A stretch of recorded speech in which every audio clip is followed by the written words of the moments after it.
हरे कृष्णा, हरे कृष्णा, कृष्णा कृष्णा, हरे हरे, हरे राम, हरे राम, राम राम, हरे हरे। पर भगवान के स्मरण करबो। ओम नमो भगवते वासुदेवाय। ओम नमो भगवते वासुदेवाय। ओम नमो भगवते वासुदेवाय। সকল ভক্তবৃন্দকে সশ্রদ্ধ প্রণাম। আপনারা সকাল সকাল বিছানা ত্যাগ করে ভগবানের নাম গ্রহণের উদ্দেশ্যে আপনারা সমস্ত প্রকার কষ্ট ত্যাগ করে আপনারা ভক্তির জন্য উন্মুখ হয়ে আছেন। তাই সব সময় আপনাদের মতো ভক্তদের আমি চরণ বন্দনা করি যে আপনাদের জন্যই এই অনুষ্ঠানটি চলে, অথবা এই অনুষ্ঠানটির কোনো মাহাত্ম্য নেই। তাই ভগবানের নাম করার যখনই আমরা সুযোগ পাবো তখনই আমরা এই সুযোগটিকে কাজে লাগাবো। তো আমরা প্রতিদিনের ন্যায় ভগবত গীতা পঠন করি। ভগবত গীতা কি? ভগবানের মুখনিসৃত বাণী। আর ভগবান কি বলছেন? ভগবান বলছেন অর্জুনকে কুরুক্ষেত্রে যুদ্ধক্ষেত্রে যখন অর্জুনের মন ভীষণ খারাপ হয়ে গেছে, কিসের জন্য খারাপ হয়ে গেছে? তার আত্মীয় স্বজনদেরকে হত্যা করতে হবে ভেবে। তখন ভগবান অর্জুনকে জ্ঞান দিচ্ছেন বা বোঝাচ্ছেন অর্জুনকে যে অর্জুন, তুমি তোমার প্রকৃত পরিচয় জানো এবং তোমার স্বধর্মে, তোমার ধর্মের উপরে তুমি দাঁড়িয়ে তুমি যুদ্ধ করো। এই জ্ঞান দিচ্ছেন অর্জুনকে। তাহলে ভগবত গীতা থেকে আমরা পাঁচটি বিষয় সম্বন্ধে জানতে পারি। পাঁচটি বিষয় কি? পাঁচটি বিষয় হচ্ছে ঈশ্বর, জীব, প্রকৃতি আর সময়। এই চারটি হচ্ছে প্রথম, তারপরে হচ্ছে কর্ম। এই টোটাল পাঁচটি, এই চারটি, প্রথম চারটি আমাদের সকলের জন্য একই। শুধু আমাদের ভিন্ন হচ্ছে আমাদের কর্ম। আর এই কর্মের ফল হিসাবে আমরা কি করি? আমরা আমাদের দেহ লাভ করি, কর্ম আর ইচ্ছা। তো আমাদের কর্ম হচ্ছে যে আমাদের কোনো জিনিস আমরা যখন ক্রয় করি, কিনতে যাই, আমাদের দুটো জিনিস লাগে কেনার জন্য। একটা হচ্ছে ইচ্ছা, আর একটা হচ্ছে লক্ষ্মী বা ধন সম্পদ বা অর্থ লাগে, যেটা দিয়ে কেনা হয়। তো আমার কাছে টাকা থাকলেই যে আমি কিনবো তা নয়, আর আমার কাছে ইচ্ছা থাকলেই যে আমি কিনতে পারবো তাও নয়। তাহলে ইচ্ছা আর টাকা দুটোর সংমিশ্রণ হলে তবেই আমাদের কোনো জিনিস আমরা ক্রয় করতে পারি। তেমনি আমাদের কোনো জিনিস আমরা যদি মৃত্যুর সময় স্মরণ করি, সেটি তো অবশ্যই পাবো, কিন্তু সেইটি পাওয়ার জন্য আমাদের কাছে সেটাকে সাপোর্ট দেওয়ার জন্য যথেষ্ট পরিমাণে পুণ্য সঞ্চয় থাকতে হবে, যদি কোনো পার্থিব জিনিস আমরা চাই। ঠিক। তো এই পুণ্য সঞ্চয় কিভাবে হয়? কর্মের মাধ্যমে। আমরা তিন ধরনের কর্মের কথা বলেছি। একটি হচ্ছে সকাম কর্ম, যার থেকে পুণ্য লাভ হয়। আর একটা হচ্ছে বিকর্ম, যেটা থেকে পাপ উৎপন্ন হয়। আর আরেকটা হচ্ছে অকর্ম, ভগবানের উদ্দেশ্যে কৃত কর্মকে অকর্ম বলা হয়। তাহলে আমরা যে পরিমাণ কর্ম আমরা করে রেখেছি, সেই কর্মের ফলস্বরূপ আমাদের কি করতে হবে? সেই কর্মের ফলস্বরূপ আমরা আবার আহ আহ, যে আমরা যেটা মনে করলাম মৃত্যুর সময়ে, সেটিকে সাপোর্ট করতে পারছে কিনা সেটা দেখার জন্য ভগবান দেখে যে আমার যতখানি পুণ্য আছে আর আমার যতখানি ইচ্ছা আছে, দুটো কি মিলছে। যদি মেলে ইচ্ছার সঙ্গে পুণ্য, তবে সেই সুখটা প্রাপ্ত করবে। ঠিক। তো মোটামুটি এই রকম প্রাপ্ত করার থেকে ভগবান কি বলছে যে এইসব ঝামেলার মধ্যে যাওয়ার থেকে তুমি আমাকে স্মরণ করো, তাহলে আমার মতো শরীর পাবে, তাতে কোনো সংশয় থাকবে না। তো ভগবান সেই জন্য অন্তকালে চ মামেব, এই শ্লোকটি বলেছিলেন 8-5, যে ভগবানকে অন্তকালে মৃত্যুর সময় যদি কেউ স্মরণ করতে পারে, তাহলে তাকে আর কোনো রকম এই ভৌতিক শরীর ধারণ করতে হয় না। সে স্পিরিচুয়াল বা আধ্যাত্মিক শরীর পেয়ে সে কোথায় অবস্থান করে? সে বৈকুণ্ঠে বা গোলকধামে ভগবানের কাছে অবস্থান করে। এটার ভগবান গ্যারান্টি দিয়েছেন। হ্যাঁ? তো যদি সেটা না করে কেউ অন্য কিছু স্মরণ করে, তাহলে সে কিন্তু সেটাই প্রাপ্ত করে, অন্য যেটা স্মরণ করে। তো আমরা যারা প্রত্যেকে আজকে জুম মন্দিরে বসে ভগবানের কথা শুনছি বা ভগবানের কথা বলছি, আলোচনা করছি, আমরা প্রত্যেকে গতবার লাস্ট টাইম আমরা যখন মৃত্যুবরণ করি, তখন আমরা কিন্তু কেউ ভগবানকে স্মরণ করিনি। স্মরণ করলে আমরা কেউ এভাবে মনুষ্য রূপে আজ জন্মগ্রহণ করতাম না। তবে অবশ্যই আমাদের নিজেদের অবশ্যই কিছু না কিছু সুকৃতি আছে, তাই আজকে বসে আমরা ভগবানের কথা শ্রবণ করছি বা ভগবানের কথা আমরা পাঠ করছি। হ্যাঁ, তো এটা গত জীবনের আমাদের সুকৃতির ফল। তাই ভগবান, আমরা 2 নম্বর অধ্যায়ের আমরা কোথায় পড়লাম, 40 নম্বর শ্লোকে পড়লাম, নেহা ভি ক্রমনাশস্তি প্রত্যাবায়না বিদ্যতে স্বল্পমপস্য ধর্মস্য ত্রয়াতে মহাত ভয়াত। বলছে ভক্তির পথে কেউ যদি সামান্য যদি অগ্রগতি করে থাকে, তাহলে কি হবে? সামান্য অগ্রগতি করে থাকলেও তার কোনো পতন নেই, তার কোনো আহ ক্ষয় নেই। প্রত্যাবায় মানে সেটা ফেরত আসবে না। আমরা কর্মটা, আমরা আহ কাজ করলাম বা আমরা যতখানি ভক্তি করে এগিয়ে রাখলাম, সেই ভক্তি কখনো আমাদের ফেরত আসবে না। কিভাবে ফেরত আসবে না? কালকে উদাহরণ দিয়ে বলেছি যে গঙ্গার সঙ্গে একটা নালা লাগানো আছে মনে করুন, সেই নালা দিয়ে যখন জোয়ার আসে তখন জল ঢুকে যায়, আবার যখন ভাটা হয়ে যায় তখন ওই জলটা বেরিয়ে যাওয়ার কথা। তো এবার স্লুইস আছে, ওই জলটাকে আর বেরোতে দেয় না। তো তেমনি আমরা যে ভগবত ভক্তি করে যতখানি সঞ্চয় করে রাখলাম, সেটি গিয়ে যেই জমা পড়লো, এবার যদি ভগবত ভক্তি কেউ ছেড়ে দেয়, সেটি আর ফেরত এসে তার ভক্তিকে ক্ষয় করতে পারে না। তাই ভক্তি যতখানি আপনি করতে থাকবেন, প্রত্যেক জীবনে একটু একটু করে বাড়তে থাকবে। তো এই সত্য যদি আমরা জেনে যাই, তাহলে আমরা কেন আর পরবর্তী জীবনের জন্য অপেক্ষা করব? আমরা জানি না পরবর্তী জীবন আমাদের কি রূপে অপেক্ষা করছে। আর আমরা গত জীবনে আমরা কতখানি পুণ্য করেছি, যার জন্য এই জীবনে মনুষ্য জীবন পেয়েছি, এবং সেই মনুষ্য জীবনের সঙ্গে আমরা ভগবত গীতা পঠনের সুযোগ পাচ্ছি। ঠিক? তো এটা আমাদের অনেক সুকীর্তির, অনেক আহ গত জীবনের অনেক সুকীর্তি আছে, সেই জন্যই আমরা এটা পেয়েছি। তাই আমরা এই সুযোগটিকে আমরা নষ্ট করব না। আর আমরা সর্বদা যে ভগবানের নাম জপ করি, জপ করে কি করি অ্যাকচুয়ালি, দুটো জিনিস করি। আমরা যখন জপ করি তখন আমরা ওইটাকে খুব গভীরভাবে শোনার চেষ্টা করি। আপনি দেখবেন ভগবান শিবের ছবি দেখবেন, দেখবেন তপস্যা করার ধ্যানে বসে আছে। তিনি কি করছেন? তিনি মুখ দিয়ে একটি কথা বলে যাচ্ছেন সব সময়, রাম রাম রাম রাম করে তিনি বলে যাচ্ছেন। তো কি করছেন? তার আরাধ্য ভগবানকে তিনি আহ তার প্রার্থনা করছেন। আর একটা শব্দ, সেই শব্দের উপরে তিনি কনসেন্ট্রেশন করছেন, সেটি হচ্ছে রাম। রাম কথার অর্থ হচ্ছে যে আনন্দ দান করে, রাম। এটা ভগবানের অন্য নাম, কৃষ্ণের অন্য নাম। তো আমরা যখন হরে কৃষ্ণ মহামন্ত্র উচ্চারণ করি, আমরা তিনটে কথা বলি, একটা বলি হরে, একটা বলি কৃষ্ণ, আর একটা বলি রাম। তো কৃষ্ণ হচ্ছে সর্ব আকর্ষক, সবকিছু আকর্ষণ করে।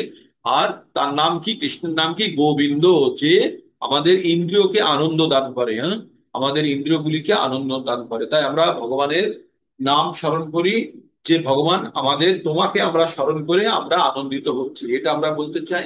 আর কি বলে, রাম যখন উচ্চারণ করি, তা আমরা, রাম কথার অর্থই হচ্ছে আনন্দ। তো আমরা রামকে আনন্দের মধ্যে, আর হরে, হরে অর্থাৎ আমাদের সমস্ত পাপ হরণ করার জন্য আমরা বলি, যে হরণ করে নেয় তাকে বলা হয় হরে। তো ভগবানকে, এটার বিভিন্ন বিভিন্ন ব্যাখ্যা আছে। তো প্রাথমিক ব্যাখ্যা হচ্ছে যে আমাদের যত দুঃখ কষ্ট, এই নাম এত পবিত্র যে আমাদের সমস্ত দুঃখ কষ্ট এ হরণ করে নিতে পারে। তাই আমরা হরির নাম করি। আমরা কৃষ্ণ আর রাম সব একই ব্যক্তির নাম, তিনি হচ্ছেন পরম পুরুষোত্তম ভগবান ঈশ্বরঃ পরম কৃষ্ণ সচ্চিতানন্দ বিগ্রহ অনাদির আদি গোবিন্দ সর্বকারণ কারণম। তো ভগবানের ব্রহ্ম সংহিতায় ব্রহ্মা ভগবানের স্তুতি করতে গিয়ে বলেছেন, ভগবান অনাদির আদি গোবিন্দ, আর তিনি সর্বকারণের কারণ। তো ভগবান ভগবত গীতায় অর্জুনকে 2 নম্বর অধ্যায়ে প্রথমে তিনি সাংখ্য যোগের কথা বললেন। সাংখ্য যোগের মাধ্যমে ভগবান অর্জুনকে বোঝালেন, অর্জুন তুমি শরীর নও, তুমি আত্মা, আর শরীরটি তোমার পোশাক স্বরূপ। এই শরীরের মধ্যে তুমি বসে আছো, আর এই শরীরটি কি করছে তোমাকে? এই শরীরটি তোমাকে যাবতীয় আত্মাকে এই জড়জগতের সঙ্গে সম্পর্ক স্থাপন করার জন্য সাহায্য করছে। তো আমাদের কটি শরীর আছে? আমাদের দুটি শরীর আছে। একটি হচ্ছে সূক্ষ্ম শরীর, সেটি অন্তর্বাস স্বরূপ, সেটি হচ্ছে আত্মার সঙ্গে যুক্ত, আত্মার উপরে একটা সুন্দর আবরণ তৈরি করে বসে আছে। আর তার উপরে লেগে আছে আমাদের এই স্থূল শরীর। আর এই স্থূল শরীর কি দিয়ে তৈরি? পঞ্চভূতে তৈরি। আর পঞ্চভূত কি? ভূমি অপ নল বায়ু। ভূমি অপ নল বায়ু, এই খং, ভূমি অপ নল বায়ু খং। খং মানে হচ্ছে আকাশ। তাহলে মাটি, আমরা কি দিয়ে তৈরি? মাটি, আকাশ, অগ্নি, বায়ু আর জল, এই পঞ্চভূতে তৈরি। এই পঞ্চভূতে আমাদের এই শরীরটি তৈরি। সেটা হচ্ছে স্থূল শরীর, যেটা আমরা একজন আর একজনকে দেখতে পাই। আর যেটা দেখতে পায় না সেটা হচ্ছে সূক্ষ্ম শরীর। সূক্ষ্ম শরীর জড় জগতের সঙ্গে মানে করতে পারে না, ইন্টারাক্ট করতে পারে না বা যোগাযোগ করতে পারে না। বুঝতে পারে কিন্তু সে বলতে পারে না। তার কর্মেন্দ্রিয় বা বলার জন্য তার কাছে, মনে করুন আপনি শুনতে পাচ্ছেন, যেমন মনে করুন আপনাদেরকে আমি দেখতে পাচ্ছি, কিন্তু আপনারা যদি মিউট করা থাকে আপনি বললে আমি শুনতে পাবো না।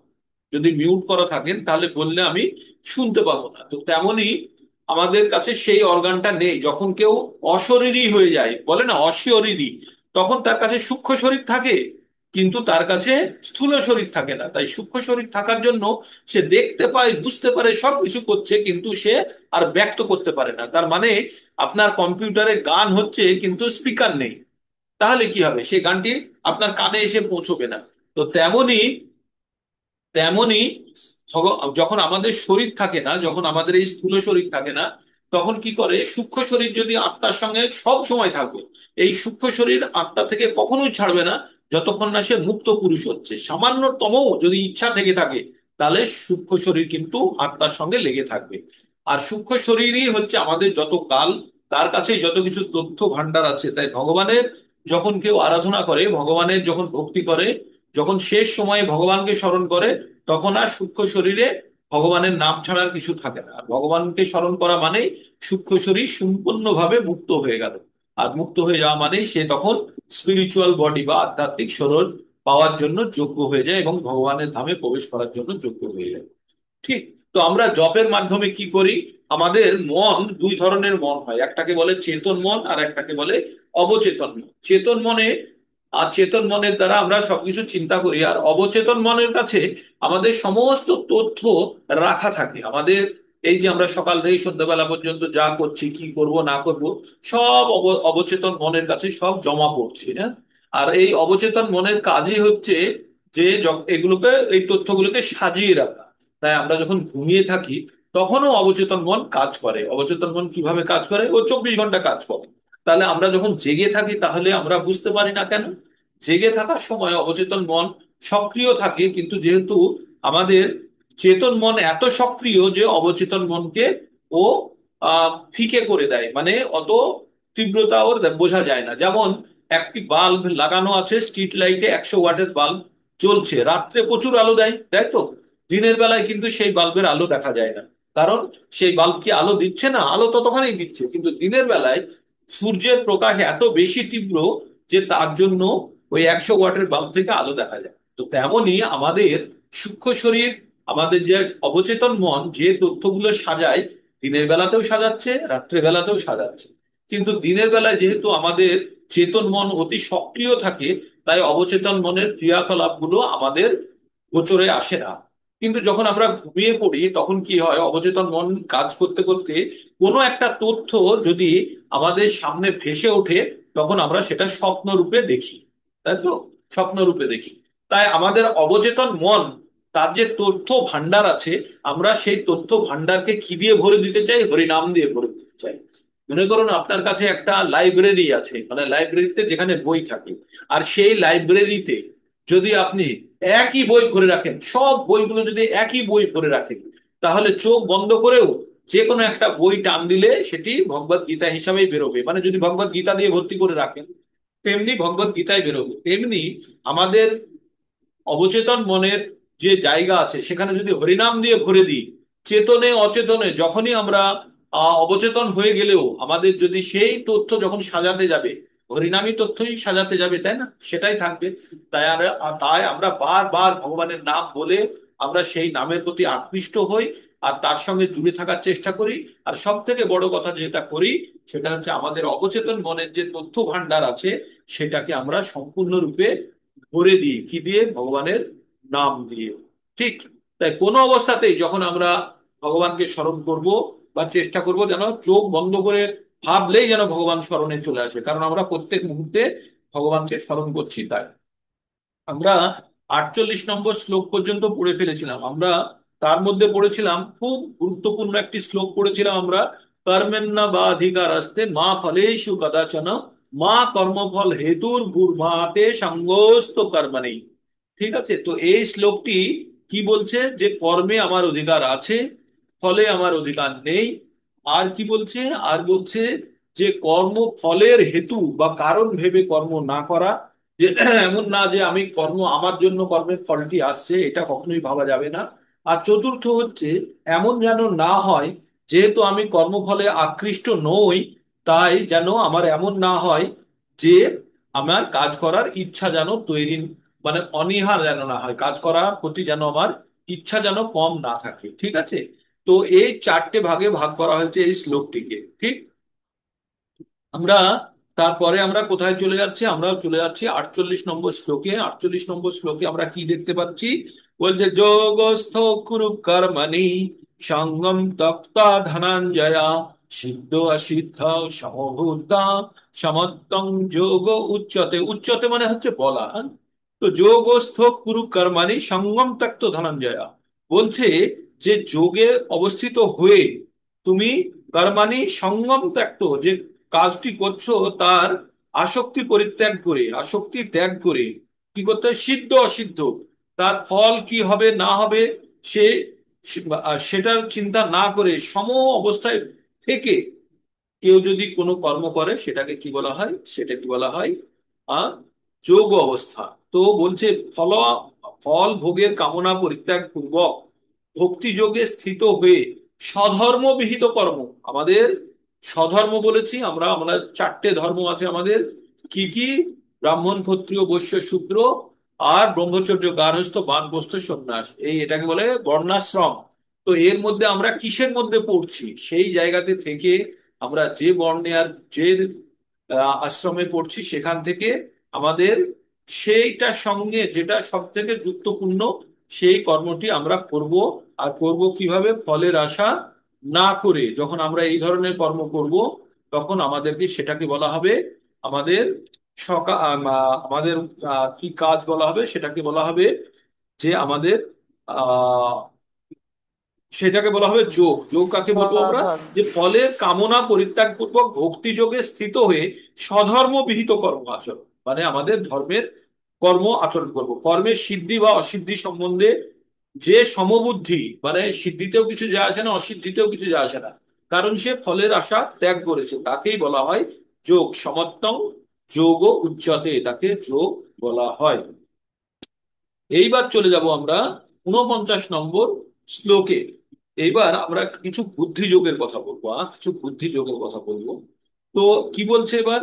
দূরে নাহি অবরম, দূরে নাহি অবরম কর্ম বুদ্ধ যোগাৎ ধনঞ্জয় বুদ্ধ শরণম ছিন্ন কৃপণা ফল হে তব। কি বললো? দূরে নাহি অবরম কর্ম বুদ্ধি যোগাৎ ধনঞ্জয় বুদ্ধ শরণম ছিন্ন কৃপণা ফল হে তব।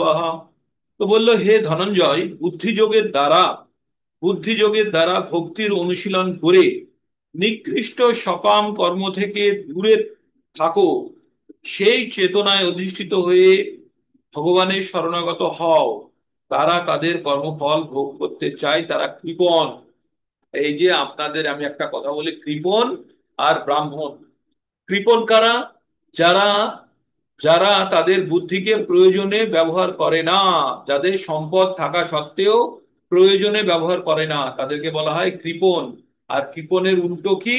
কৃপণের অর্থ উল্টো হচ্ছে ব্রাহ্মণ। ব্রাহ্মণ কি?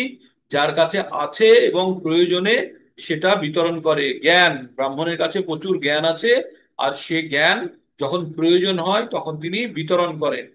তাই আর যেটা করে না, তারা হচ্ছে কৃপণ। তো যদি কেউ জেনে গেল যে ভগবান ভক্তি সর্বোচ্চ পথ, এটাই আমাদেরকে মুক্তি পাইয়ে দিতে পারে, এটা জেনেও যদি কেউ সে কাজ না করে, সে যদি সকাম কর্মের, সে যদি সুখ ভোগের ইচ্ছা প্রকাশ করে, সে জানে যে যে কাজটি করছে সেই কাজটি দ্বারা সে হীরা পেতে পারে, কিন্তু সে অবুদ্ধির কারণে, বুদ্ধিহীনতার কারণে সে যদি কাঁচের টুকরো নিয়ে সন্তুষ্ট থাকে, তাকে কি বলবো আমরা? তাকে বুদ্ধিমান বলবো না তাকে বোকা বলবো? তাকে আমরা অবশ্যই বোকা বলবো। তাই বলছে যে যারা যারা সকাম কর্মে যারা যুক্ত থাকে, সকাম কর্মে যুক্ত থেকে যারা জীবন যাপন করে, তারা অবশ্যই কৃপণ। কারণ সকাম কর্মে যুক্ত থাকা মানেই সে পুণ্য ফলের আশা করছে।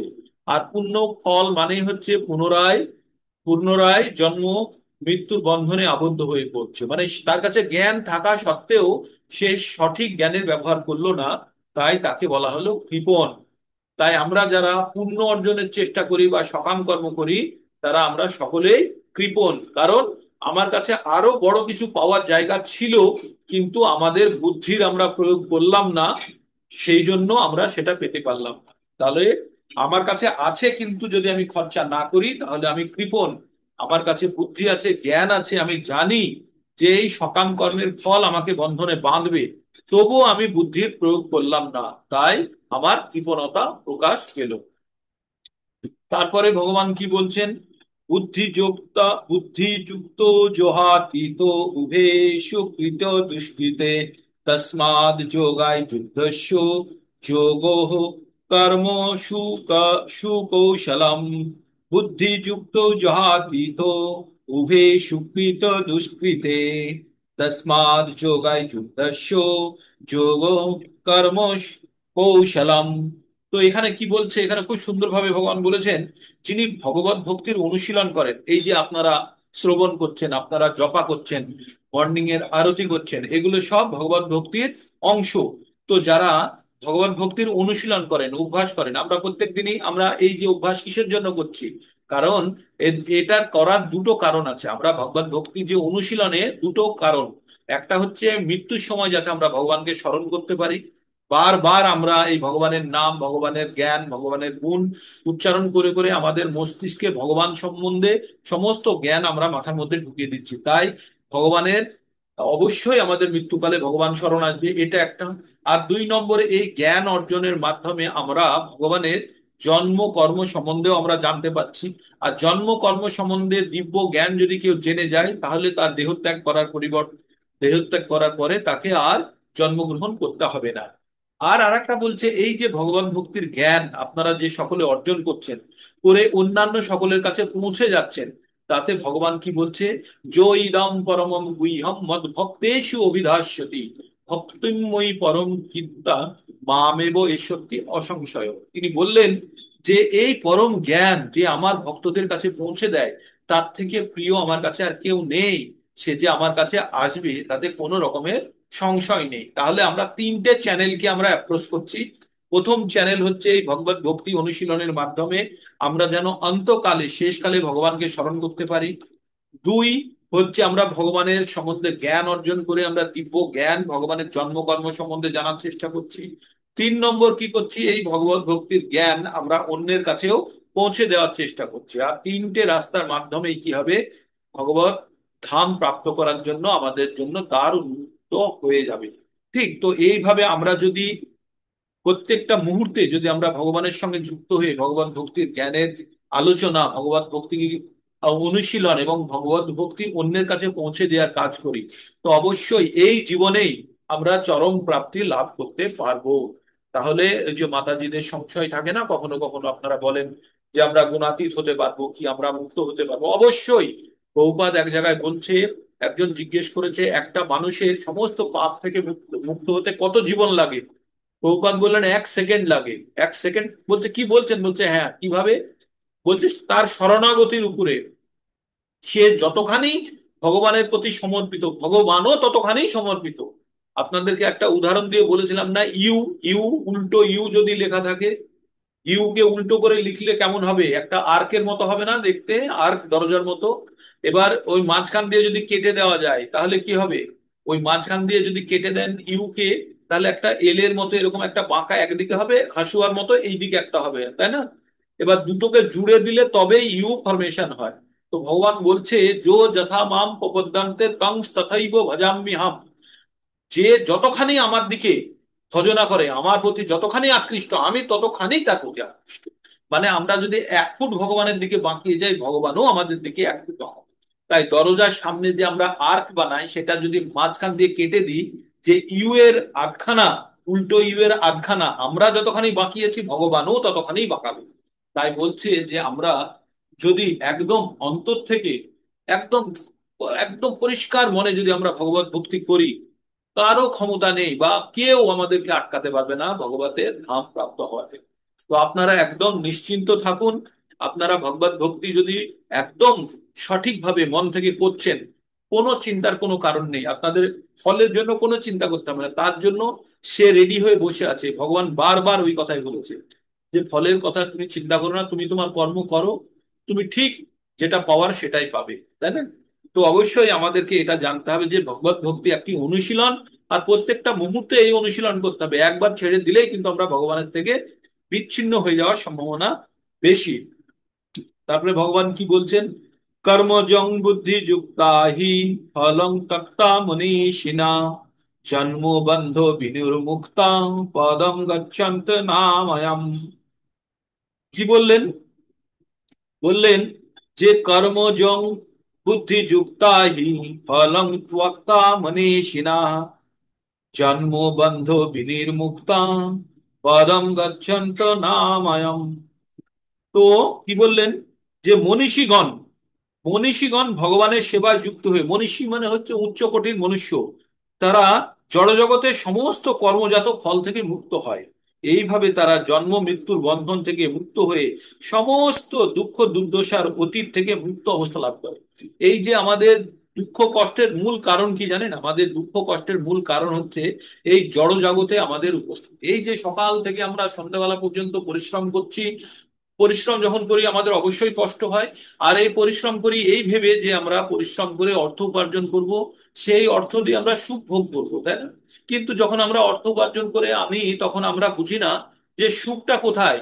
কি ওই অর্থ উপার্জনের সময়টাতে সুখ, না ভাবনা চিন্তায় সুখ, না প্রকৃত অর্থে আমরা যখন এয়ার কন্ডিশন ঘরে, বা আমরা ওই অর্থ উপার্জন করার পরেই আবার আর একটা অর্থ উপার্জনের জন্য আমরা মনস্থির করে আবার পরিশ্রম করার জন্য তৈরি হয়ে যায়।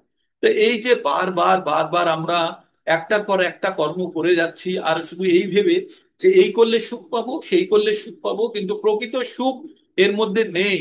আর এই সুখ যেটা ক্ষণস্থায়ী, যখন আমাদের মান্থের, প্রত্যেক মাসের যখন স্যালারি ব্যাংক অ্যাকাউন্টে পড়ে, তখন এসএমএস টা ঢোকে, তখন মনে হয় ও কত আমাদের অ্যাকাউন্টে টাকাটা ঢুকে গেল, প্রচন্ড সুখ। কতক্ষণে? 10 মিনিট 15 মিনিট। তারপরে সেই টাকার হিসাব হয়ে গেল, বাজেট তৈরি হয়ে গেল, দেখা গেল বাজেট ফেল। বাজেট ফেল তার মানে আরো কিছু পয়সার দরকার ছিল। তখন আবার নতুন কর্মে উদ্যম, যে না এই মাসে আমাকে ওই যত আমার ফেল আছে সেটাকে আমাকে পূরণ করতে হবে। তো প্রত্যেকটা মুহূর্তে এই করতে করতে বাচ্চা বেলা থেকে আমরা সবাই বুড়ো হয়ে যাব, একদিন মরেও যাব। কিন্তু আমাদের এই যে আমাদের পরিকল্পনা, এই পরিকল্পনা কোনোদিন সার্থক হবে না। তাই ভগবান বলছেন যে কোনো কিছু ফলের আশা না করে ভগবত ভক্তির অনুশীলন করলে, আর প্রত্যেকটা মুহূর্তে যে ভগবানের সঙ্গে যুক্ত থাকবে, সে অবশ্যই ভগবানের ধাম প্রাপ্ত করবে, তাতে কোনো সন্দেহ নেই। তাই মনীষীগণ, উচ্চ শ্রেণীর মনুষ্য যারা, তারা কি করেছেন? সমস্ত কর্মফল থেকে তাদেরকে মুক্ত করে, যারা সন্ন্যাসী হয় তারা কাজই করে না, আর যারা ত্যাগী হয় তারা ত্যাগের ফলকে ত্যাগ করে। তারা কর্ম করে কিন্তু কর্মের ফলকে ত্যাগ করে। তো এইভাবে যারা মনীষী, তারা কি করেন? তারা কর্মের ফলকে ত্যাগ করে, তারা কর্ম করছেন কিন্তু কর্মের ফলকে ত্যাগ করে সুখ দুঃখ কোনো ধরনের আসক্তির দ্বারা তারা আচ্ছন্ন নয়। তারা কি করছে? তারা ভগবত ভক্তিতে লীন হয়ে আছে, এবং তারা জন্ম মৃত্যুর চক্র থেকে তারা খুব সহজেই মুক্ত হয়ে যায়। এবার পরের শ্লোকটি শুনুন। এবার পরের শ্লোকটি কি বলছে? যদা তে মোহ কলিলং বুদ্ধির বুদ্ধির বুদ্ধির্ব্যতিতরিষ্যতি। যদা তে মোহ কলিলং বুদ্ধির্ব্যতিতরিষ্যতি তদা গন্তাসি নিবেদাং চোতোবশ্য শ্রোতোবশ্য চুতোশ্য চ। যদা তে মোহ কলিলং বুদ্ধির্ব্যতিতরিষ্যতি তদা গন্তাসি নিবেদাং চোতোবশ্য শ্রোতস্য চ। যখন, ভগবান বলছে, যখন তোমার বুদ্ধি মোহরূপ গভীর অরণ্যকে সম্পূর্ণরূপে অতিক্রম করবে, তখন তুমি শ্রুত ও শ্রোতব্য আদি সবকিছু প্রতি তুমি সম্পূর্ণরূপে নিষ্ক্রিয় হতে পারবে। এখানে শ্লোকটি খুব গুরুত্বপূর্ণ। কি বলছে? যে আমরা একটা জালে বাঁধা আছি, মনে করুন একটা জালের মধ্যে আটকে আছি। এবার যদি আমাদের সেই শক্তি দ্বারা আমরা যখন এই জালকে নিয়ে চলে যেতে চাইবো, তখন কিছুদিন দেওয়ার পরে ওই জালটি আমাদেরকে আরো পিছন দিক থেকে টানবে, তাই না? তো আরো পিছন দিকে থাকবে, তখন যদি আরো শক্তি আমি যদি দিতে পারি, তাহলে জালটা কিন্তু এবার টান টান আছে। এবার যদি আমি আরেকটু শক্তি দিতে পারি, হয় জালটা ছেড়ে যাবে, না হলে আমার জন্য রাস্তা ওখান থেকে তৈরি হবে। তখন কিন্তু এই মোহ জালকে আমি ছিন্ন করে তখন আমি বেরিয়ে চলে যেতে পারবো। তো আমরা যে অজ্ঞানতার অন্ধকারের মধ্যে পড়ে আছি, এই অজ্ঞানতার অন্ধকার রূপী জাল আমাদের সব সময় টেনে ধরে রেখেছে। কিন্তু যখন আমাদের মধ্যে জ্ঞানের প্রকাশ আসছে, যখন জ্ঞান আমরা অর্জন করছি, তখন কিন্তু এই জালটাকে কেটে ফেলার জন্য আমাদের হাতে ছুরি আছে। তো তাই বলছে, যখন যখন তুমি তোমার মোহ, মানে আমাদের এই সব জিনিসের প্রতি মায়ার প্রতি আসক্তি থেকে যখন আমরা সম্পূর্ণ বিচ্ছিন্ন হয়ে যাচ্ছি, কি দ্বারা বিচ্ছিন্ন হচ্ছি? আমাদের জ্ঞানের আলো দ্বারা। আমাদের জ্ঞানের আলো দ্বারা যখন মায়ারূপী জালকে আমরা পুড়িয়ে ফেলছি বা কেটে ফেলছি, তখন কি করছি? আমরা অজ্ঞানতার গভীর অরণ্য, যে অরণ্য মানে হচ্ছে বন, আর গভীর বনের মধ্যে দিয়ে যখন যায়, তখন মানুষ বিচলিত হয়ে যায়, কোন দিকে যাচ্ছি, রাস্তা ঠিক আছে তো? তাই এটা আমাদের অজ্ঞানতার গভীর অরণ্যের মধ্যে আমরা অতিক্রম করতে পারি কিভাবে? জ্ঞানের প্রকাশ দ্বারা। যখন আমাদের কাছে জ্ঞানের আলো থাকলে অজ্ঞানতার অন্ধকার আমাদের সামনে আর তখন থাকে না। তখন কি হচ্ছে? শ্রুত, মানে যেটা শোনা হয়, শ্রুত এবং শ্রোতব্য আদি সবকিছুই তোমার সবকিছুই প্রকৃতপক্ষে নিষ্ক্রিয় হতে পারবে। এটাকে ভগবান কি বলছেন? যে ভগবান বলছেন যে ভগবানের মহান ভক্তরা অনেক সুন্দর সুন্দর দৃষ্টান্ত আছে, যারা কেবলমাত্র ভগবত ভক্তি গ্রহণ করার ফলে বৈদিক আচার অনুষ্ঠানের প্রতি উদাসীন হয়ে গিয়েছে। যখন কোনো ব্যক্তি ভগবান শ্রীকৃষ্ণকে জানতে পেরে তার সঙ্গে নিজের সম্বন্ধ সম্পর্কে অবগত হন, তখন তিনি স্বাভাবিকভাবেই বৈদিক কর্মকাণ্ডের অনুষ্ঠানের প্রতি সম্পূর্ণরূপে উদাসীন হয়ে যান। এমনকি তিনি এমনকি তিনি যদি একজন অভিজ্ঞ ব্রাহ্মণও হন, তবুও তিনি আর এই সমস্ত কর্মকাণ্ডের ক্রিয়াকলাপে যুক্ত হন না। এখানে কি বলছে?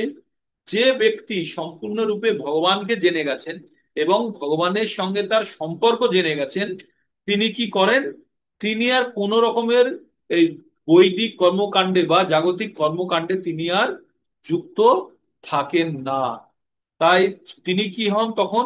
তিনি সমস্ত মোহরূপী সমস্ত কর্মকাণ্ড থেকে তিনি নিজেকে বিচ্ছিন্ন করে তিনি কি করেন? ভগবত ভক্তিতে লীন হয়ে থাকেন। তাই বলছে, পারমার্থিক মার্গে যারা নবীন, তারা বেদের নির্দেশ অনুযায়ী বিবিধ আচার অনুষ্ঠান পালন করে এবং তাদের পক্ষে প্রয়োজন খুব সকালে স্নান করা, পিতৃপুরুষদের উদ্দেশ্যে তর্পণ করা।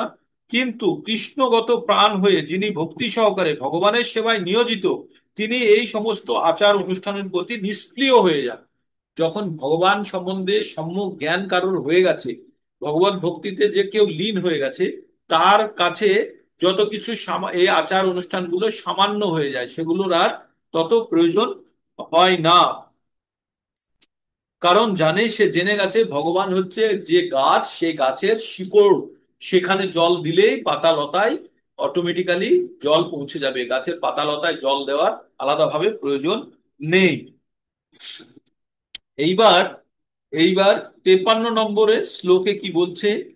বলছে, শ্রুতি বিপ্রতিপন্না, শ্রুতি শ্রুতি বিপ্রতিপন্না তে যদা স্থাস্যতি নিশ্চলা সমা সমাধাবচলা বুদ্ধিস্তদা যোগম অবাপ্স্যসি। কি বলছে ভগবান? শ্রুতি বিপ্রতি শ্রুতি বিপ্রতিপন্না তে যদা শাশ্বতী নিশ্চলা সমাধাবচলা সমাধাবচলা বুদ্ধিস্তথা যোগম অবাপ্স্যসি। বলছে, তোমার বুদ্ধি যখন বেদের আলংকারিক ভাষার দ্বারা বিচলিত হবে না এবং আত্ম উপলব্ধি রূপ সমাধিতস্থ হবে, তখন তুমি দিব্য চেতনায় অধিষ্ঠিত হবে। এখানে খুব বড় কথা বলেছে, আর এখানে খুব বড় ফিলোসফি আছে। এটা বললেই এক্ষুনি সমাজে মারামারি ঝগড়াঝাটি লেগে যাবে। এই কথাটি কিন্তু কে বলেছেন? এখানে আমাদের দুটো জিনিস আছে। আমরা যখন সকালে আমরা কি পড়ি? আমরা সকালে যখন দশবিধ নাম অপরাধ করি, পড়ি তখন আমরা 3 নম্বর 4 নম্বর নাম অপরাধটা কি বলি, 4 নম্বর নাম অপরাধে কি বলি? বৈদিক গ্রন্থ এবং বৈদিক গ্রন্থের অনুগামী গ্রন্থের সমূহের নিন্দা করা, বলি তো? বলি। এখানে কি বলছে? যখন তোমার বুদ্ধি বেদের আলংকারিক ভাষার দ্বারা বিচলিত হবে না, তোমার আত্ম উপলব্ধি সমাধিতে স্থির হবে, তখন তুমি দিব্য চেতনায় অধিষ্ঠিত হবে। বেদ, বেদের জ্ঞান হচ্ছে একটি স্তর, সেই স্তরের পরে হচ্ছে ভগবত ভক্তি। মাথায় রাখতে হবে, বেদের জ্ঞান হচ্ছে একটি স্তর, তার উপরে হচ্ছে ভগবত ভক্তি। কেউ যদি ভাবে যে আমি বেদকে বাদ দিয়ে আমি ভগবত ভক্তি করতে যাব, হবে না। আবার যদি কেউ বেদের মধ্যেই আকৃষ্ট থাকে, তাহলেও ভগবত ভক্তি হবে না। বেদ একটা হচ্ছে স্তর, সেটার উপর দিয়ে আপনাকে পেরোতে হবে, তবেই ভগবত ভক্তি হবে। যখন আপনি ভগবত ভক্তি সম্বন্ধে জেনে গেছেন, তখন বেদ আর আপনার কাছে ততখানি গুরুত্ব রাখে না। কারণ বেদ থেকে আপনি যেটা জানবেন সেটা অলরেডি আপনি জেনে গেছেন। বেদ থেকে আমরা কি জানবো? বেদেশ্চ সর্বে অহমেব বেদ্য, বেদান্ত কীর্তে বেদ বেদবিদ চা অহম। ভগবান বলছেন যে বেদ থেকে তুমি আমাকেই জানবে। তাই যে ভগবানকে জেনে গেছে তার জন্য বেদ পড়ার দরকার নেই। কিন্তু কেউ যদি প্রথম থেকে বেদকে যদি অবজ্ঞা করে বা বেদকে যদি ত্যাগ করে, তাহলে সেটা কিন্তু অপরাধের মধ্যে পড়বে। তাই গৌতম বুদ্ধ, বুদ্ধ যখন জ্ঞান অর্জন করেছে, বুদ্ধকে কি বলা হয়? ভগবানের দশম অবতার বলা হয়, তাই তো? না নবম অবতার বলা হয়? বিষ্ণুর অবতার বলা হয় গৌতম বুদ্ধকে। তিনি কিন্তু বেদকে অস্বীকার করেছিলেন। কোথায় তিনি বেদকে অস্বীকার করেছিলেন? বেদের কর্মকাণ্ডের নিয়মগুলির দ্বারা তখন প্রচন্ড পরিমাণে পশু হত্যা হতো বেদের দোহাই দিয়ে। তাই তিনি বলেছিলেন এই পশু হত্যা থেকে বন্ধ করার জন্য তিনি কি বলেছিলেন? তিনি বলেছিলেন যে আমি বেদ মানি না। আর ওই কথাটাই এখানে লেখা আছে। কিন্তু বেদের জ্ঞান অর্জন করার পরে বেদের উপরে যাওয়া, নাকি বেদকে প্রথম থেকেই মানা করা। তাই এখানে এই জায়গাটা অত্যন্ত গুরুত্বপূর্ণ। বলছে তোমার বুদ্ধি, একজনের বুদ্ধি যখন বেদের সমস্ত জ্ঞান পাওয়ার পরে বেদের উঠে যাবে। তাই বলছে তোমার বুদ্ধি যখন বেদের আলংকারিক ভাষা দ্বারা আর বিচলিত হবে না, এবং আত্ম উপলব্ধির স্বরূপ সমাধিতে স্থির হবে। যখন সে নিজেকে বুঝে গেছে। গৌতম বুদ্ধ কি করেছিল? ওখানে তপস্যা করে জ্ঞান অর্জন করেছিল। তো তপস্যা করে তো ওকে জ্ঞান কে দিয়ে গেল? তখন সে আত্ম উপলব্ধি করেছিল, তাই তো নাম হয়েছিল বুদ্ধ। তার আগে তো সিদ্ধার্থ নাম ছিল। তাই সে যখন নিজের সম্বন্ধে সে যখন জেনে গেল, তার সম্বন্ধে ঈশ্বরের সম্পর্কে যখন সে জেনে গেল, তার যখন জ্ঞানের আলো যখন প্রকাশ হলো, তখন তিনি দিব্য চেতনায় অধিষ্ঠিত হলেন। তখন তিনি দিব্য চেতনায় অধিষ্ঠিত হলেন। তাই এখানে বলছে তখন আর তার কাছে বেদের কার্যকর্ম তার কাছে অর্থহীন হয়ে গেছে। ঠিক। আর এটারই ভুল ব্যাখ্যা করা হয় বুদ্ধিস্টদের দ্বারা, যে তারা বলে আমরা বেদ ফেদ মানি না। আগে বেদটা জানতে হবে, তারপরে মানতে হবে। বেদ থেকে কি জানা যায় সেটাই জানলো না, বেদ মানি না বললে হবে? এটাই হচ্ছে ভগবত। এই জন্য হিন্দু সনাতন ধর্মের সঙ্গে বুদ্ধিস্টদের এখানে কনফ্লিক্ট, যে বুদ্ধদেব যেটা বলেছে সেটাকে সঠিকভাবে ব্যাখ্যা করা হচ্ছে না। বুদ্ধদেবকে এখনো সনাতনের অংশ হিসাবেই ধরা হয়, বিষ্ণু নবম বা দশম অবতার হিসাবেই ধরা হয়। কিন্তু তিনি যে বেদের কথা মানতে চাননি, কখন? যখন আত্ম উপলব্ধির স্তরে কেউ পৌঁছে যাবে, তখন বেদের জ্ঞানের আর প্রয়োজন নেই, তখন সে ভগবানকে সম্পূর্ণরূপে জেনে গেছে। কিন্তু তার পূর্বেই যদি কেউ যদি বেদ ত্যাগ করে, তাহলে সে নাস্তিক বলে গণ্য হবে। এতদূর পর্যন্ত বোঝা গেল? এইটা একটু তত্ত্বটা একটু কঠিন টাইপের হয়ে গেল না? কিন্তু এটা জানতে হবে, জানার প্রয়োজন আছে। তাই বলছে বেদের কর্মকাণ্ডের থেকে আমাদের দূরে থাকতে হবে। কখন? যখন বেদের আমরা আসল উদ্দেশ্য জেনে গেছি। বেদের আসল উদ্দেশ্য কি? বেদস্য সর্বে অহমেব বেদ্য। ভগবান বলেছে 15 নম্বরে 15 শ্লোকে যে বেদ থেকে আমাকেই জানা যাবে। এবার বেদ থেকে যদি ভগবানকে জেনে গেছে, আর বেদের দরকার নেই। বেদ থেকে যদি ভগবানকে কেউ জেনে গেছে, তাহলে বেদের আর দরকার নেই। কিন্তু বেদ যতক্ষণ না পড়ছে ঠিকভাবে, তখন এই বেদ কে লিখেছে? বেদ লিখেছে ব্যাসদেব। ভগবদ গীতা কে লিখেছে? ব্যাসদেব। তাহলে ভগবদ গীতা আর ব্যাসদেব এমন তো নয় যে দুজন ব্যক্তি আলাদা আলাদা লিখেছে, লিখে বলছে যে তুই ওর কথা শুনবি না, তুই আমার কথা শোন না। ইনিই বলছেন যখন ভগবানের জ্ঞান কেউ পেয়ে যাবে, তখন আর বেদের প্রয়োজন নেই তার কাছে। তো এটার প্রকৃত ব্যাখ্যা প্রয়োজন আছে। এইবার অর্জুন এমন একটা প্রশ্ন করবে, করে তারপরে 54 থেকে 72 নম্বর যতগুলি শ্লোক আছে সবই একই পর্যায়ে পড়বে। তাই এই শ্লোকটির দ্বারা অর্জুন কি জিজ্ঞেস করছে ভগবানকে, ভগবানকে এবার একটা নতুন দিশে চলে যাচ্ছে। এইবার এই পর্যন্ত আমাদের বুদ্ধি যোগের প্রোগ্রাম শেষ হয়ে গেল। এবার শুরু হয়ে যাবে স্থিতপ্রজ্ঞ অবস্থা। স্থিতপ্রজ্ঞ কাকে বলে সেইটা অর্জুন এবার প্রশ্ন জিজ্ঞেস করছে। অর্জুন উবাচ স্থিতপ্রজ্ঞস্য কা ভাষা সমাধিতস্থো কেশব স্থিতোধি কিম প্রভাষিতো কিমাশিতো ব্রজেত কিম। স্থিতপ্রজ্ঞস্য কা ভাষা সমাধিতস্থ কেশব স্থিতোধি কিম প্রভাষেত কিমাসিত ব্রজেত কিম। এবার অর্জুন জিজ্ঞেস করছে এই যে বুদ্ধি যোগের দ্বারা, এই যে বুদ্ধি যোগ, যারা বুদ্ধি প্রচন্ড ভাবে জ্ঞান করেছে, অর্জন করে নিয়েছে, তারা এবার কিসে চলে যাবে? তারা স্থিতপ্রজ্ঞ অবস্থায় চলে যাবে। তাই অর্জুন জিজ্ঞেস করছে এই স্থিতপ্রজ্ঞা, এই যে এখানে বললো না অচলা নিশ্চলা, বললো না, যাদের বুদ্ধি অচলা হয়ে যায়, যাদের বুদ্ধি স্থির হয়ে যায়, তারা কারা?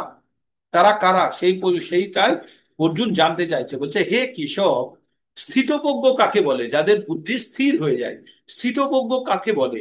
অচলা স্থিতপ্রজ্ঞ অর্থাৎ অচলা বুদ্ধি সম্পন্ন মানুষের লক্ষণ কি? তারা কিভাবে চলে, তারা কিভাবে কথা বলে, তারা কিভাবে আচরণ করে, এটা আমি জানতে চাই। তাহলে যখন মানুষ স্থিতপ্রজ্ঞ অবস্থায় হয়ে যায়, স্থির হয়ে যায়, তার ভিতরে কি কি আচরণগুলো আসে, সেই আচরণ সম্বন্ধে জানতে চাই। স্থিতপ্রজ্ঞ কোথায় থেকে শুনলো অর্জুন? এই যে আগের শ্লোকে, শ্রুতি বিপশ্রুতি বিপশ্রুতি পন্না তে দদা স্থাশ্রতি নিশ্চলা। ওই যে নিশ্চলা মানেই হচ্ছে যাদের বুদ্ধি স্থির হয়ে যাওয়া, হ্যাঁ? আর সমাধা অবচলা, সমাধা বচলা, ওই যে এটাকেও বলছে স্থিতপ্রজ্ঞ। তাহলে স্থিতপ্রজ্ঞ বলছে যাদের বুদ্ধি স্থির হয়ে গেছে। বুদ্ধি কোথায় স্থির হয়ে গেছে? ভগবানে স্থির হয়ে গেছে। আর জড়জাগতিক বিষয় আর ইন্দ্রিয় তৃপ্তির বিষয় সম্বন্ধে সে সম্পূর্ণ নিষ্ক্রিয়, কোন রকম তার প্রতি আর আকর্ষণ নেই। তো এইরকম অবস্থাকে বলছে স্থিতিপ্রজ্ঞ। এইখান থেকে আমরা 18টি 18টি শ্লোকের দ্বারা এই স্থিতপ্রজ্ঞ অবস্থার বর্ণনা করা হবে। যেমন ওইখানে আমাদের 18টি বা 20টি শ্লোক দ্বারা আমাদের ব্যাখ্যা করা হয়েছিল আত্মা সম্বন্ধে, আবার সেই আমরা 18টি শ্লোকের মাধ্যমে আমরা স্থিতপ্রজ্ঞ অবস্থার কথা বর্ণনা করব। তাহলে কিন্তু ভাগবত গীতা শেষ হয়ে যাচ্ছে। এই 18টি শ্লোক পড়লে 2 নম্বর অধ্যায় শেষ। আর 2 নম্বর অধ্যায় মানেই ভাগবত গীতা শেষে। 2 নম্বর অধ্যায়ে সমস্ত ভাগবত গীতার জ্ঞান সংক্ষেপ রূপে দেওয়া আছে, যেটা আমরা আগেও পড়েছি, আবার পড়ছি, আবার পড়বো, বারবার পড়বো মৃত্যুর আগে পর্যন্ত। ঠিক আছে? এটাই হবে আমাদের ভগবত গীতা থেকে আমাদের জ্ঞান অর্জনের পদ্ধতি। তো এই ছিল আজকের আমাদের মানে পড়া। তো এই যে অচলা বুদ্ধি, স্থিতপ্রজ্ঞ কাকে বলে, এইটা দিয়েই কালকে আবার শুরু হবে। আর আপনারা যারা ক্যামেরা অন করতে পারবেন একবার ক্যামেরা অন করুন, দেখি। আজকে 42 হিট করেছিল স্কোর, গুড। 42 মানে কালকেও 42 হয়েছিল বলছিলেন, আজকেও 42 হয়েছে, ঠিক আছে। ভালো যে সংখ্যা বাড়লে ভালো লাগে। তাও ক্যামেরা অন করুন আপনারা, দেখি কারা কারা ক্যামেরা অন করতে পারবেন। একটা স্ন্যাপশট হয়ে যাক, অ্যাটেন্ডেন্সটা হয়ে যাক সবারই। ক্যামেরা অন অবস্থায় যদি একটা স্ন্যাপশট হয় তাহলে অবশ্যই ভালো লাগবে। হরে কৃষ্ণা হরে কৃষ্ণা কৃষ্ণ কৃষ্ণ হরে হরে, হরে রাম রাম রাম হরে হরে। আর ক্যামেরা অন হবে না, অনেকগুলো ক্যামেরা অন হলো না, সীমিত হলো, ঠিক আছে। আচ্ছা। আর কারো যদি কোনো প্রশ্ন থাকে অবশ্যই প্রশ্নগুলো আপনারা করতে পারেন। আহ হরে কৃষ্ণ প্রভু। হরে কৃষ্ণ কৃষ্ণ কৃষ্ণ হরে হরে, ও হরে বলছিল যে রাম হরে রাম কৃষ্ণ। হরে কৃষ্ণ হরে কৃষ্ণ কৃষ্ণ কৃষ্ণ বাবু। হরে। হ্যাঁ বলুন। প্রভু এই হরে হরে কৃষ্ণ কৃষ্ণ হরে। মহামন্ত্রটা না, হরে কৃষ্ণ হ্যাঁ মহামন্ত্র যেটা, হ্যাঁ। এটা একটু ভালোভাবে ব্যাখ্যা করুন। হরে হরে নামে অর্থাৎ তো শুনেছি রাধা। আধা যে হরণ করে, আপনি এবার বুঝতে হবে হরে, হরা থেকে হরে এসছে। হরা মানে যে ধারণ করে নেয়। কে ধারণ করে, কাকে ধারণ করে, এবার আপনাকে বুঝতে হবে। যদি কৃষ্ণকে ধারণ করে তাহলে রাধারানী, আপনি যেভাবে ব্যাখ্যা করবেন। আর যদি আপনার পাপ হরণ করে নেয়, আপনার যদি দুঃখ হরণ করে নেয়, আমরা এ হরে কৃষ্ণ মহামন্ত্রের, আমি যেটা ভক্তি বিশ্বতে মানে ইসকনের যেটা আমাদের রিটেন স্ক্রিপচার আছে সেখান থেকে আমি আপনাদেরকে বললাম যে ভগবান আমাদের দুঃখ কষ্টকে হরণ করে। ঠিক? তো হরা কথার অর্থ হচ্ছে যে আমাদের থেকে হরে নেয়, মানে ছিনিয়ে নেয়, নিয়ে নেয়। কি নিয়ে নেয়? আমাদের দুঃখ কষ্ট, ব্যথা, জ্বালা যন্ত্রণা ভগবান নিয়ে নেয়। আবার আবার এটার অন্য ব্যাখ্যা হয় যে ভগবানকে ধরে থাকে, হরণ মানে ধরে রাখে, ধরে আছে, তিনি কে? রাধারানী। তো সেই হিসাবে বলা হয়, তাই বলা হরে কৃষ্ণ মতলব রাধা কৃষ্ণ, রাধা কৃষ্ণ, কৃষ্ণ কৃষ্ণ রাধা রাধা, রাধা রাধা, রাধা রাধা, রাধা কৃষ্ণ কৃষ্ণ কৃষ্ণ, এইভাবে বলা হয়। আবার বলা হচ্ছে হরিকেও বলা হয়। তাহলে সংস্কৃত ভাষাটা এমন একটা নামের আপনি বিভিন্ন রকম ভাবে যেমন ব্যাখ্যা নিয়ে চলে। তো এখানে বিভিন্ন জন তাদের ফিলোসফির অনুসারে ব্যাখ্যা করেছে। তো এখানে আমাদের যেটা ব্যাখ্যা করা হয়েছে যে হরে মানে যে আপনার থেকে হরণ করে নেয়, ছিনিয়ে নেয়। কি নেয়? দুঃখ কষ্ট ব্যথা যন্ত্রণা সব ছিনিয়ে নেয়। কে? রাধারানীর মাধ্যমে। আপনি কৃষ্ণকে পাওয়ার মাধ্যমে, বা আপনাকে দুঃখ নিয়ে আপনাকে কি দিয়ে দেয়? আপনার ওই যে দেখায় না এরিয়ালে যে চুম্বক লাগিয়ে সমস্ত আপনার টেনে নিচ্ছে, নোংরা টেনে নিচ্ছে। তো ভগবান হচ্ছে সর্ব আকর্ষক, আর আমাদের ভিতর থেকে সমস্ত গ্লানি দুঃখ কষ্ট টেনে নিচ্ছে, নিয়ে আমাদেরকে মুক্ত করছে। তো এইভাবে বিভিন্ন রকম ব্যাখ্যা করা আছে। এক্সাক্ট যদি ল্যাঙ্গুয়েজটা চাই তাহলে আপনাদেরকে আমি শেয়ার করে দিতে পারি, ঠিক আছে? এক্সাক্ট ল্যাঙ্গুয়েজটা কি লেখা আছে, এটাই লেখা আছে। রাম মানে হচ্ছে আনন্দ, কৃষ্ণ সর্ব আকর্ষক, আর হরা মানে যে আমাদের দুঃখ হরণ করে দেয়। তিনি হচ্ছে রাধারানী, তিনি হচ্ছেন কৃষ্ণ, তিনি সব। ঠিক আছে? তো আমরা এইভাবে হরে কৃষ্ণ মহামন্ত্রকে বলতে, এটা বেদের একটি, অ্যাকচুয়ালি এটা একটি মেডিটেশনের ধ্বনি অবশ্য। ঠিক আছে? এটা হচ্ছে গোলকেরও প্রেম ধন হরিনাম সংকীর্তন। এটাকে বলা হচ্ছে গোলকের প্রেম ধন। এটা আমরা ব্যাখ্যা করছি, কিন্তু এটা হচ্ছে গোলকের প্রেম ধন। এটা একটা বিশেষ কম্পাঙ্ক যেটা আমাদের মনের বুদ্ধিকে স্থির করে, বা আমাদেরকে ভগবানের সঙ্গে ভক্তি করার জন্য আমাদেরকে সাহায্য করে। ঠিক। হরে কৃষ্ণ কৃষ্ণ কৃষ্ণ হরে হরে, হরে রাম রাম রাম। এদিকে কিছু বলার আছে মাতাজি? আপনাদের এখান থেকে একটা গ্রিন দেখছি, অভয় মাতাজিদের কিছু হ্যাঁ বলার প্রভু। আছে, বলুন। হ্যাঁ, বলছি হ্যাপি টিচার্স ডে। হ্যাঁ, হরে কৃষ্ণ। হরে কৃষ্ণ, বলুন। Happy teachers day. আচ্ছা, আজকে টিচার ডে। টিচার ডে, আচ্ছা। জানি হ্যাঁ, না, ঠিক হ্যাপি আছে। Teachers day. সবাই টিচার হন আপনারা। আমি চাই যে আমাদের প্রত্যেকটা যারা আমি 42 যুক্ত হয়েছিল, আমি চাই 42 জনই যেন সুন্দর টিচার হয়ে সকলকে ভগবত জ্ঞান প্রদান করে, এরকম আমি চাই যেন আপনারা প্রত্যেকে সুন্দর টিচার হন।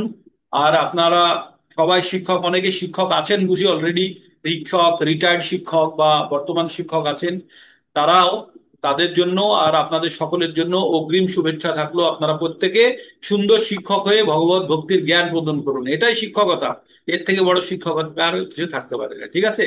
হরে কৃষ্ণ কৃষ্ণ আপনি কৃষ্ণ হরে হরে। আপনি আমাদের আধ্যাত্মিক জীবনের শিক্ষক। আমি তো পিয়ন, আমি পিয়ন ভগবানের যে না, না প্রভু। মূল অর্থ আপনাদের কাছে আমি পৌঁছে দিচ্ছি। ঠিক আছে? তো আপনারা সবাই ভালো থাকুন, ভগবানের ভক্তি করুন। আচ্ছা, আজকে শিক্ষক ডেতে আপনারা একটা করে অন্তত ছাত্র খুঁজুন না, শিক্ষক হন না আজকের দিনে।